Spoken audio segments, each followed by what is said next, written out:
a peace event in this community.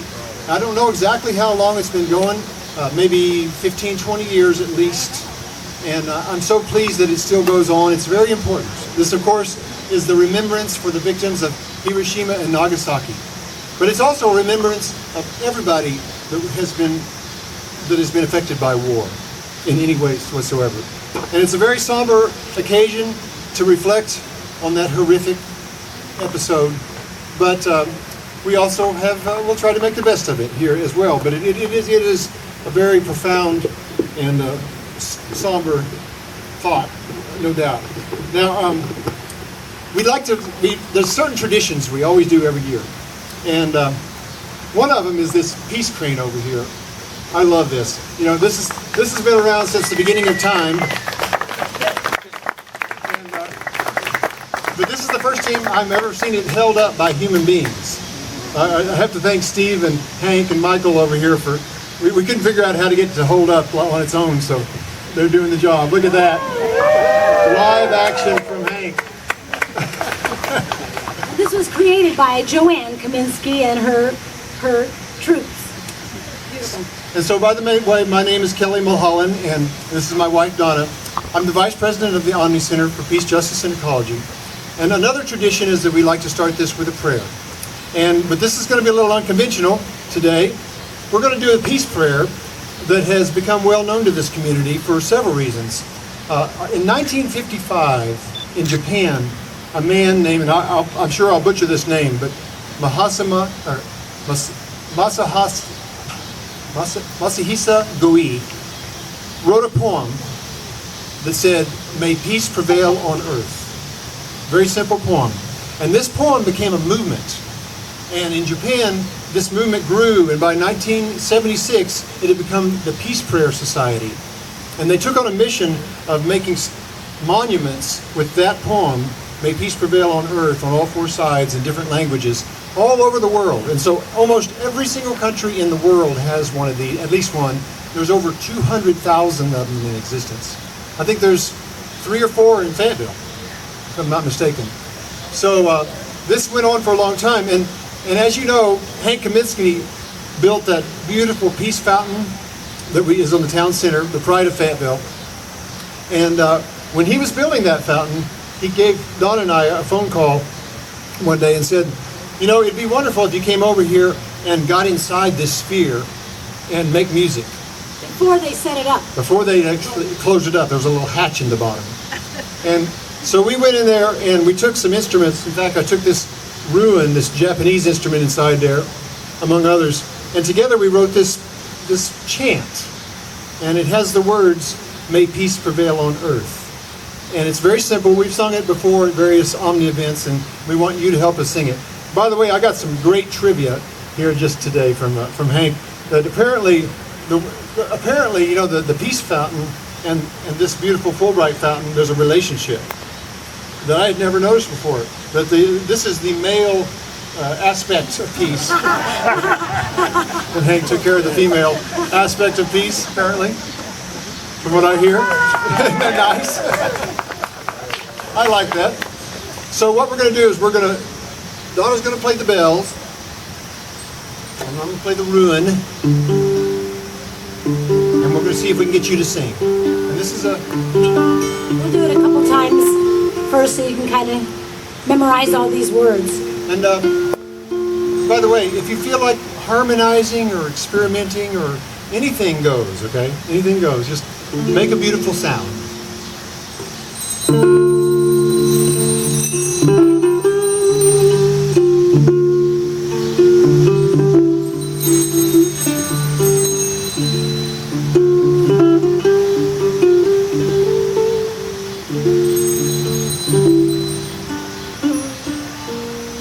May peace prevail on earth, on earth. May peace prevail on earth, on earth.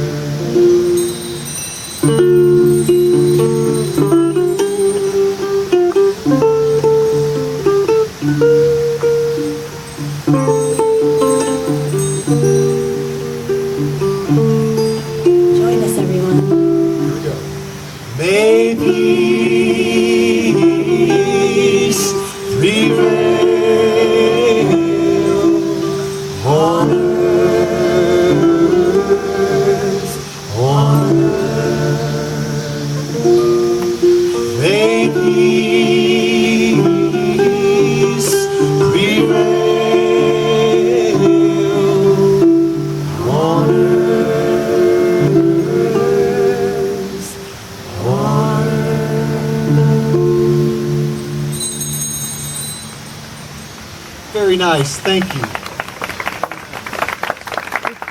Thank you so much. All right, you sound beautiful. Thank you. All right, so another tradition that there would not be, wouldn't be the remembrance without is a proclamation from our mayor. And I feel so very fortunate to have, I bet you do too, to have a mayor such as Lionel Jordan to join us. Thank you again. You're here every year for us. Really appreciate you.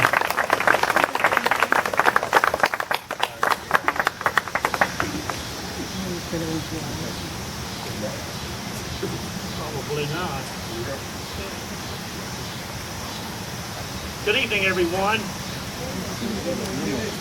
It's a beautiful evening. Good evening, everyone. I wanted to talk a little bit tonight before I give the proclamation. It will just be very brief. But I had the honor of being at the U.S. Conference of Mayors last month when we passed the resolution of calling for effective implementation of the Nuclear Proliferation Treaty, disarmament obligation and redirection of nuclear weapons spending to meet the needs of cities. I've been working some time with the mayors of peace across the country, and this was a resolution that was voted on. We had 1,000 mayors across the United States. I don't know how many was there that voted that particular morning, but it was a unanimous vote of the mayors that was there that morning. To briefly touch on it, just a couple of, it says, now therefore be resolved that the United States Conference of Mayors calls on the President and the Congress to reduce nuclear weapons spending to the minimum necessary to assure the safety and security of existing weapons as they await disablement and dismantlement, and to redirect those funds to address the pressing needs of cities. Be it further resolved that the United States Conference of Mayors reaffirms its call on the U.S. government to support commencement of a process to negotiation the global elimination of nuclear weapons, and calls on the United Nations to affirm the plans and preparations to use nuclear weapons, that the use of nuclear weapons constitutes a threat to peace. So I wanted to share that with you tonight. I also want to say that in a time, and we have had some issues in this city as we fight for equality for all people. We will continue that fight. And I believe that when everybody is talking about things in the world of hate and anger and violence, I see a better day. We see a better day in this city, don't we? Of love, of peace, and hope. And together, we will step into that. You know, Gandhi said, it was interesting, he said, there is no path to peace because peace is the path. We are on that path. You and I together. And it's an honor to be here. Now I will read the city proclamation. I'm very honored to do this today. Whereas since 1979, citizens of Fayetteville have gathered annually at the University of Arkansas around the anniversary of the nuclear bombing of Hiroshima and Nagasaki to remember the loss of life and the destruction caused by wars. And whereas the proliferation of nuclear weapons and missile defense systems throughout the world costs hundreds of billions of dollars, and estimates of nuclear waste disposal costs are upward to $50 billion. And whereas the 20th century has witnessed the development of new skills in conflict resolution, international peacekeeping, and a burgeoning human rights system, encouraging the hope that our culture can become one of promoting peace and constructive cooperation. And whereas the United Nations General Assembly seeks individual commitment via the Manifesto 2000 to make this decade a time to transform the culture of war and violence into a culture of peace and nonviolence. And whereas the Manifesto 2000 states that each individual may share in his or her responsibility for the future of humanity, in particular to the children of today and tomorrow. And whereas this year marks the 70th anniversary, the first bomb was dropped on the Japanese city of Hiroshima. Now, therefore, I, Lionel Jordan, proudly the mayor of the city of Fayetteville, Arkansas, do hereby proclaim August 9, 2015 as a day of remembrance of the bombing of Hiroshima and Nagasaki in Fayetteville, and encourage each of us to honor our peacemakers and renew our commitment to the prevention of such suffering in the future.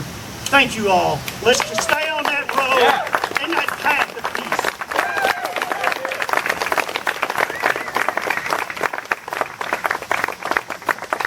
Aren't we lucky? You almost have to pinch yourself. You don't get a mayor like that very often in this world. Thank you, Lionel. That's fabulous. Well, you know, I bet you noticed when you were coming here today, the shadows on the ground, and there's those shadows of human beings. And I want to thank Lauren Hawkins and also the homeschool group that meets at Omni for doing that for us. And that's you know, when you see those shadows, those are human beings. They were real people with names. And that's why we did that, to try to bring home that these were individuals. This is not just a country that was bombed. There were individuals that died. And so to follow up on that, another tradition that we do at this Remembrance every year is read some names of the people, the victims of those two bombs. But today we're going to combine two different things together to make it feel, give it more weight. And so what we're going to do is we're going to combine a song first, and then we're going to go directly into the reading of the names. And by the way, the people that are going to read names for us today, one is David Edwards, and David is a retired history professor from the university here. And the other one is Matt Miller, who is the current president of the Omni UA chapter. We're very happy that there's an Omni UA chapter. So they'll be reading names, but thank you guys. But we've asked Dan Dean to come sing a song for us, and Dan has been contributing to Omni for many years. He's also, one thing I love about Dan is that he was the founder of our Veggie Potluck, which I think is a very important thing, and continues on to this day. What is it, the second Wednesday of the month? Just give you a little plug there. And so Dan has chosen a very moving song by David Robics. Go ahead and start moving in position here. And but I talked to Dan before he got here, and really this song, you'll know why once you hear it, but you're going to feel like applause is inappropriate, and sometimes that's the way a song can be. So what I'd like to ask for you to do is just listen to the song and don't worry about the applause thing, and then we'll have the speakers come up and read the names as one continuous event. And Donna's going to ring bells for each name. Okay? So, but I would like to introduce to you Mr. Dan Dean.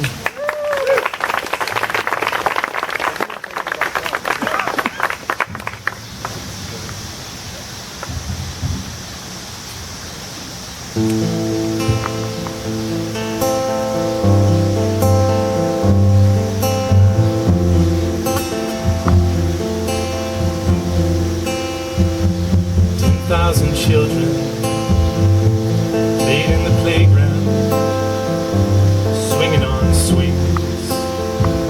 Never heard the sound of a single plane that flew overhead. Third shift, workers were going to bed.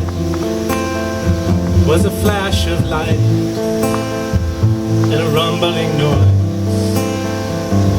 Gone in an instant. Parents, children, girls and boys. Hiroshima, Nagasaki. Nagasaki.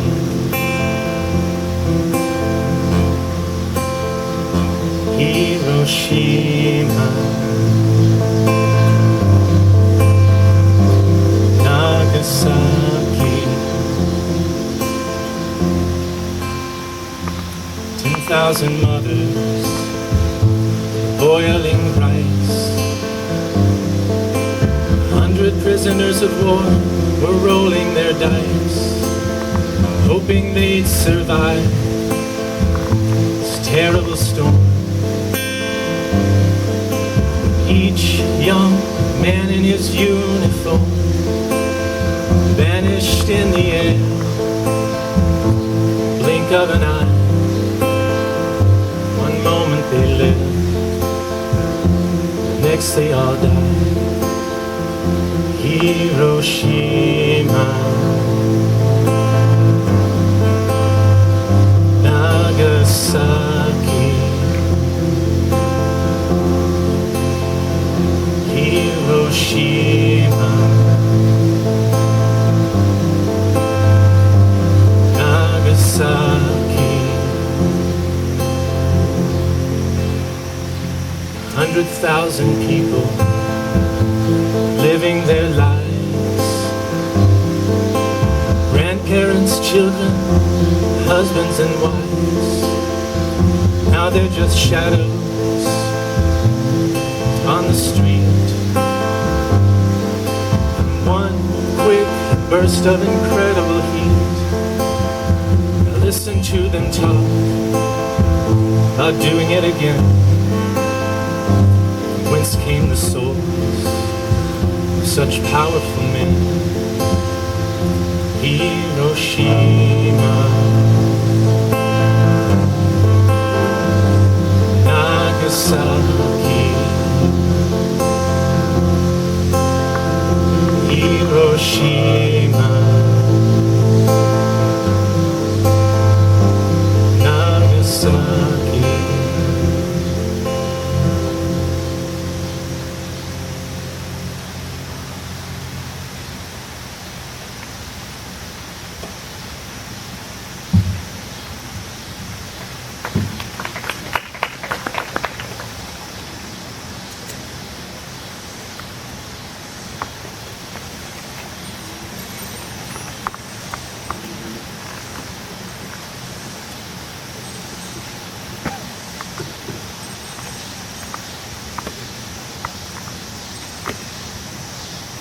Akihiro Takahashi was 14 years old when the bomb was dropped. He was standing in line with other students in his junior high school, waiting for the morning meeting 1.4 kilometers from the center. He was under medical treatment for about a year and a half. And even today, a black nail grows at his fingertip where a piece of glass was stuck. Kaiji Nakazawa, 6 years old. Nazakawa lost most of his family in the bombing and later recounted his story in the Barefoot Gen series of comic books.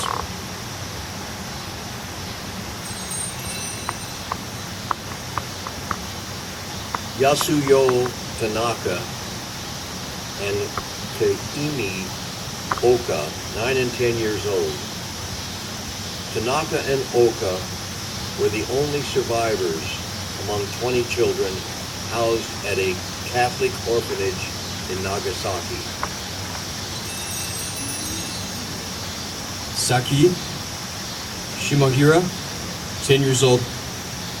Shimohira survived along with her sister, but lost her mother and brother to the bombing. Her sister later committed suicide.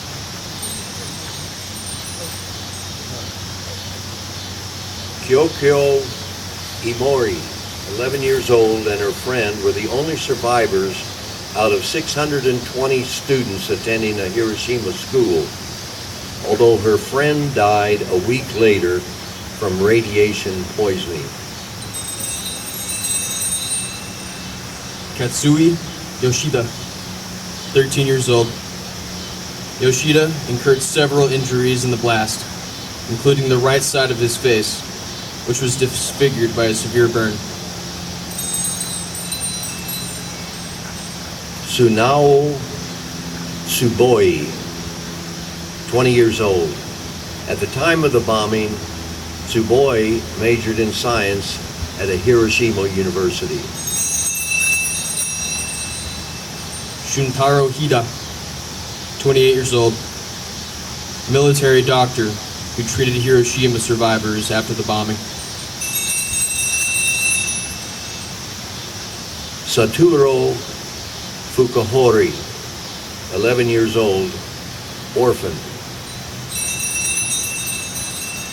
Pan-yeon Kim, 8 years old.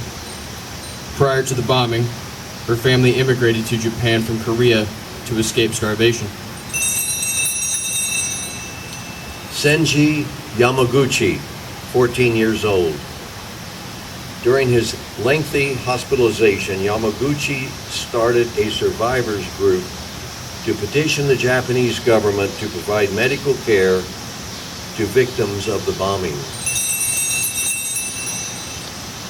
Akiko Takakura was 20 years old when the bomb fell.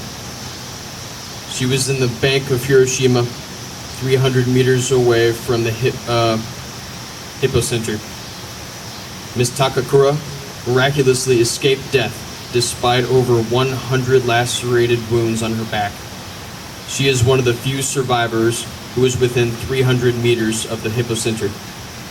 She now runs a kindergarten, and she relates her experience of the atomic bombing to children.